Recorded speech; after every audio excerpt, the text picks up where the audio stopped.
makalah yang saya susun dengan judul menganalisis standar kompetensi lulusan dan standar isi yang merupakan bagian dari mata kuliah penjaminan dan pengendalian mutu pendidikan masyarakat.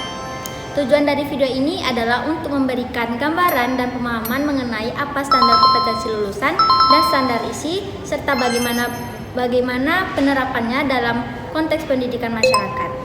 Sebelum itu saya akan menjelaskan terlebih dahulu konsep dari standar nasional pendidikan, yang dimana pendidikan merupakan salah satu pilar utama dalam pembangunan sumber daya manusia. Oleh karena itu, mutu pendidikan menjadi hal yang sangat penting untuk diperhatikan.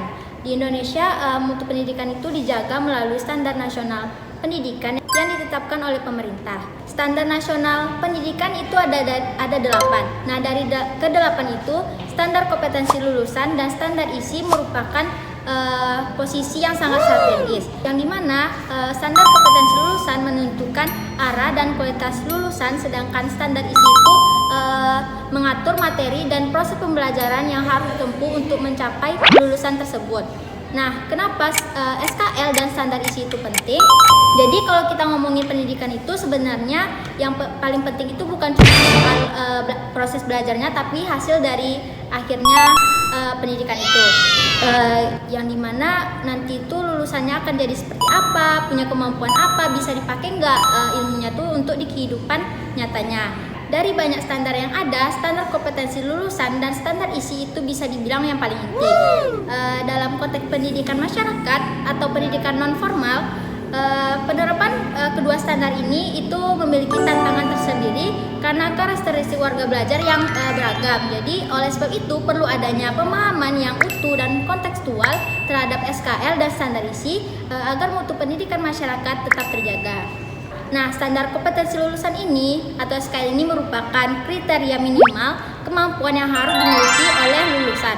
Kemampuan ini tuh mencakup 3 aspek, yaitu ada sikap, pengetahuan, dan keterampilan. Dalam pendidikan masyarakat, SKL memiliki karakter yang lebih fleksibel dan konseptual, yang dimana kompetensi yang diharapkan tidak hanya bersifat akademik, tetapi juga kompetensi fungsional yang dapat langsung diterapkan dalam kehidupan sehari-hari seperti keterampilan kerja, kecakapan hidup, dan pemberdayaan diri. Untuk contohnya itu ada di program paket C.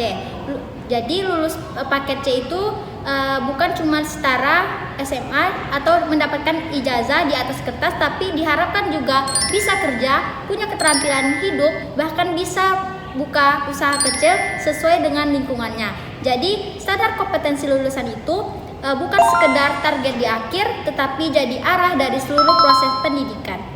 Selanjutnya, standar isi. Standar isi ini mengatur tentang materi apa yang akan diajarkan, seberapa dalam materinya, dan kompetensi apa yang harus dipelajari oleh peserta didik. Contohnya itu, misalnya di PKBM, standar isi ini bisa diwujudkan dalam pelatihan gimana caranya manajemen keuangan sederhana, keterampilan wirausaha, dan juga keterampilan vokasional yang langsung kepake gitu.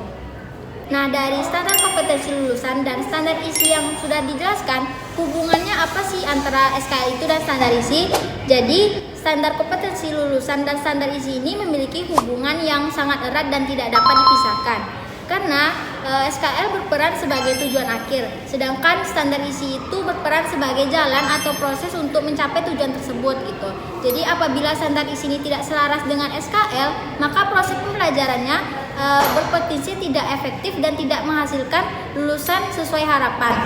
Nah, kalau mau disimpulkan lagi, hubungan antara SKL dan standar isi itu diibaratkannya seperti ini. SKL tanpa standar isi itu ibaratkan kayak punya tujuan tapi nggak tahu gitu jalannya dan arahnya kemana. Nah, kalau standar isi tanpa SKL itu kayak jalan tapi nggak tahu gitu mau kemana tujuannya. Makanya dari dua standar ini nggak bisa dipisahkan, karena itu tadi SKL itu nentuin akhirnya, standar isi itu nentuin proses belajarnya. Jadi kalau dua-duanya selaras, maka mutu pendidikan bisa lebih terjamin, termasuk di pendidikan masyarakat. Sebagai penutup, dapat disimpulkan bahwa standar kompetensi lulusan dan standar isi merupakan fondasi utama dalam penjaminan mutu pendidikan masyarakat. Hanya harus diterapkan secara selaras, fleksibel, dan kontekstual agar pendidikan masyarakat benar-benar mampu memberdayakan warga belajar dan meningkatkan kualitas hidup mereka. Sekian penjelasan dari saya. Terima kasih sudah menyimak. Semoga bermanfaat dan dapat dipahami dengan baik. Wassalamualaikum warahmatullahi wabarakatuh.